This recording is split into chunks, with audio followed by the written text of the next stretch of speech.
کہ وہ آپ کے دل کی جو خواہشات ہیں نا بے لگام ہیں. یہ خواہشات انسان اگر اپنی چاہتوں کو پورا کرنا شروع کر دے تو اس سے زیادہ بیڑا غرق کرنے والا اپنا انسان سے بڑا کوئی بھی نہیں ہے. اور عجیب بات یہ ہے کہ آج چاہتوں کے پورا ہونے کا نام کامیابی رکھ لیا گیا ہے. جس کی چاہتیں پوری ہو رہی ہیں اس کو کیا کہتے ہیں؟ تو یہ تو پاگل بنا ہے بھائی. چاہتیں پوری ہونے سے تو بربادی ہے. ہیروئن چی کی چاہت ہوتی ہے نا نشہ, وہ چاہت پوری کر کے کامیاب ہوتا ہے ناکام ہوتا ہے؟ ناکام ہو جاتا ہے, برباد ہو جاتا ہے. شرابی کی چاہت کیا ہے؟ شراب پینا. تو اسے پی کے وہ کامیاب ہوتا ہے ناکام ہوتا ہے؟ ناکام ہوتا ہے. تو یہ بات ہیروئن اور شراب میں تو سمجھ میں آتی ہے, اور بھی بہت ساری چیزیں ہیں لیکن وہاں سمجھ میں نہیں آ رہی کیونکہ کلچر کا حصہ بن چکی ہیں وہ چیز. جیسے آپ شراب کے بارے میں یہاں بات کرو تو لوگوں کی سمجھ میں آئے گا یار غلط چیز ہے, لیکن گورے کے سامنے بات کرو تو اس کی کھوپڑی میں نہیں آئے گا. وہ کہے گا یار یہ کیسے ممکن ہے, شراب کیسے چھوڑ دیں ہم. آپ اس کو بتاؤ کہ شراب کی وجہ سے تمہارے ملکوں میں اتنے ایکسیڈنٹ ہوتے ہیں, اتنے لوگ ڈپریشن میں جاتے ہیں, اتنے حادثات ہوتے ہیں, اتنے لوگ غصے میں دانت توڑ دیتے ہیں, اتنے لوگ قتل کر دیتے ہیں, یہ تو تمہاری کیلکولیشن ہے. وہ کہے گا بھائی چھوڑیں کیسے, یہ کیسی بات کر رہے ہو. کچھ باتیں کلچر سمجھ میں ہی نہیں آتی کلچر کے, کیونکہ کلچر کا حصہ بن چکی ہوتی ہیں. ایسے ہی ہمارے ہاں کچھ باتیں ایسی ہیں جو کلچر کا حصہ بن چکی ہیں, لیکن عقل یہ کہتی ہے کہ یہ کام ٹھیک بولو نہیں, مگر وہ باتیں کھوپڑی میں آ نہیں رہی. مرد کے لیے داڑھی کاٹنا, اس میں مرد کا نقصان ہے, آخرت کا بھی دنیا کا بھی. سکون اللہ نے داڑھی میں رکھا ہے, ایک روحانیت رکھی ہے, دل کو سکون ملے گا. آپ کو احساس ہوگا, اپنے نیک ہونے کا احساس ہوگا. آپ جب اپنا چہرہ آئینے میں دیکھیں گے آپ کو احساس ہوگا کہ میں کوئی پرسنالٹی ہوں. دیکھو بغیر داڑھی کے لوگ ڈانس کرتے ہیں, داڑھی رکھ کے ڈانس اچھا بھی نہیں لگتا. اب ڈانس کرنا, ناچنا, یہ باوقار لوگوں کا کام ہے یا بے وقار؟ کیا خیال ہے بھائی؟ تھوڑا سا اس میں چھچورے پن کا لک آتا ہے کہ نہیں آتا؟ میں تھوڑا سا اس لیے کہہ رہا ہوں کہ ڈانسر ناراض نہ ہو, ورنہ تو بہت بڑا لک آتا ہے اس میں. لیکن داڑھی رکھ کے نہیں لگے گا آپ کو اچھا. کیوں؟ آدمی باوقار شخصیت بن جاتا ہے. اب وہ خود محسوس کرتا ہے یار یہ مجھ پہ سوٹ. جیسے کوئی آفیسر ہوگا, کوئی بڑے عہدیدار ہوگا, وہ نہیں کبھی ڈانس کرے گا. کسی ملک کے وزیر اعظم کو دیکھا آپ نے کسی کلب میں جا کے ڈانس کرتا ہو ہے بھائی؟ کہ وہ اوباما جو تھے وہ ایک ڈانسنگ شو میں شریک ہوئے اور بہت اچھا انہوں نے ناچ کے دکھایا. خود امریکہ خلاف ہو جائے گا, بھائی تم وزیر اعظم ہو. یعنی لبرل لوگ بھی اس کو نہیں مانیں گے. تو لیکن کلچر آپ کو داڑھی رکھنے نہیں دے گا. آپ رکھ کے تو دیکھو تو صحیح, ہمت تو کرو, سکون ملے گا آپ کو. دیکھو بغیر داڑھی والے آپ کو سینکڑوں ملیں گے جنہوں نے داڑھی رکھی ہے, داڑھی رکھ کے کاٹنے والے آپ کو بہت کم ملیں گے, کیونکہ ایک دم ایسا کمپیئر کرتا ہے نا انسان. اور مسلمان کی عقل کس کے تابع ہے؟ اللہ کے. تو جب اللہ کوئی حکم دے دے تو ویسے بھی عقل میں آئے نہ آئے, عقل یہی کہتی ہے کہ اللہ سے بڑھ کر کوئی نہیں ہو سکتا. کلچر اجازت دے رہا ہے آپ کو نماز ضائع کرنے کی. فجر کی نماز کتنے لوگ گول کر دیتے ہیں, ظہر کی کتنے لوگ گول کر دیتے ہیں. کیا عقل اس کی اجازت دیتی ہے؟ جس نے پیدا کیا, جس نے بنایا, جو صبح و شام کھلاتا ہے, جس کے احسانات کے سمندر میں ڈوبے ہوئے ہیں, کیسی غیرت کی بات ہے کہ وہ. میں تو کہتا ہوں کہ اللہ نے اگر قیامت کے دن صرف یہ پوچھ لیا نا کہ دنیا میں کوئی حکم میرا ایسا نہیں تھا جس پر میں بار بار یاد دہانی کراتا. یعنی نماز کی اہمیت اللہ کی نظر میں کتنی ہے, اس کو سمجھنے کے لیے اتنا کافی ہے عقل مند کے لیے. دیکھو جو عقل استعمال ہی نہیں کرے گا نا اس کو تو اس کے تو جیسے کہتے ہیں نا بھینس کے آگے بین بجانا. لیکن جو عقل استعمال کرے گا تو آپ سوچو کہ جس کام کے لیے اللہ 5 ٹائم بلاتا ہو اور 1400 سال سے یہ کام ہوتا آ رہا ہو, 1400 سال ہو گئے. ہر نماز کے لیے اللہ نے اذان رکھی ہے, ہر نماز کے لیے کیا رکھی ہے؟ اذان.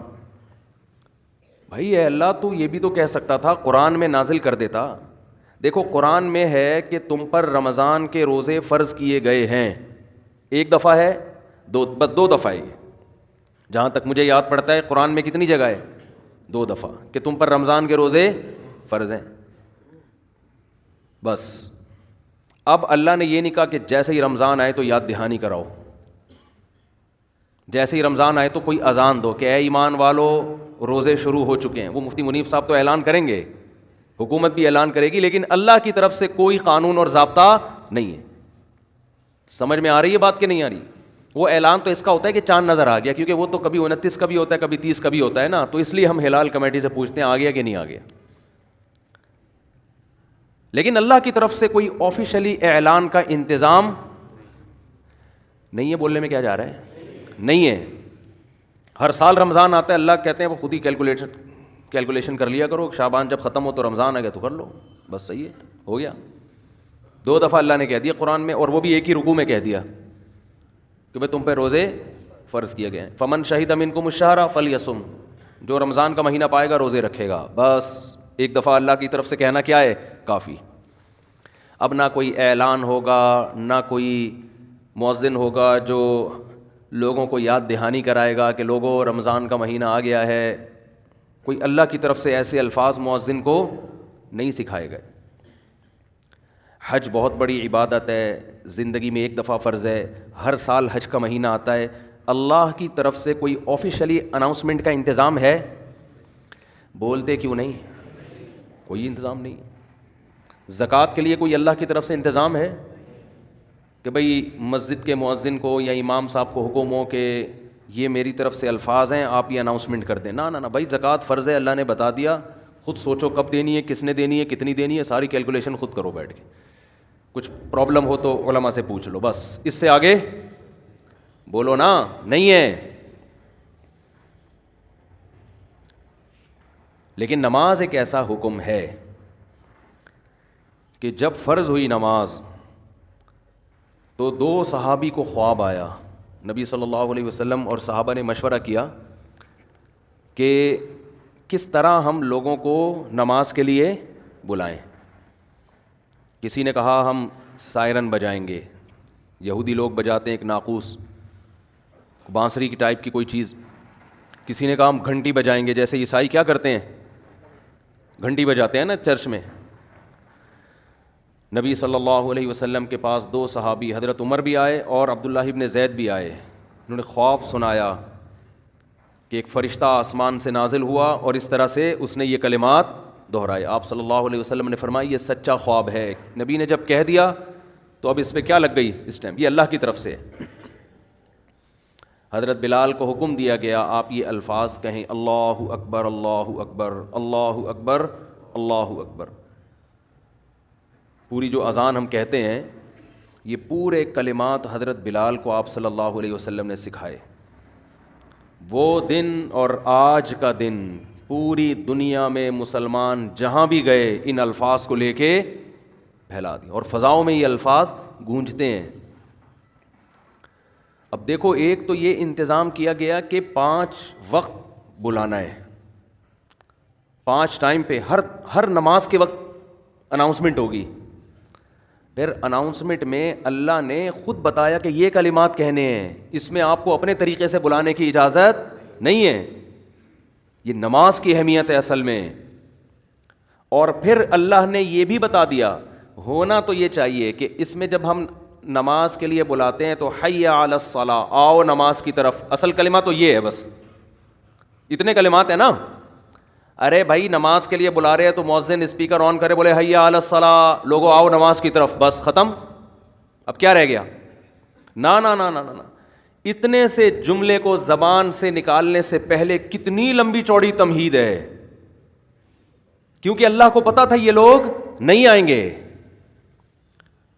یہ بھول جائیں گے کھلانے والا کون ہے، پلانے والا کون ہے، زندگی دینے والا کون ہے۔ یہ تعلیم، ایجوکیشن، کاروبار، بزنس، ترقی، روڈ بناؤ، کنویں کھدواؤ صحت کے لیے، اور یہ سب چیزوں میں الجھ کے مجھے بھول جائیں گے یہ لوگ۔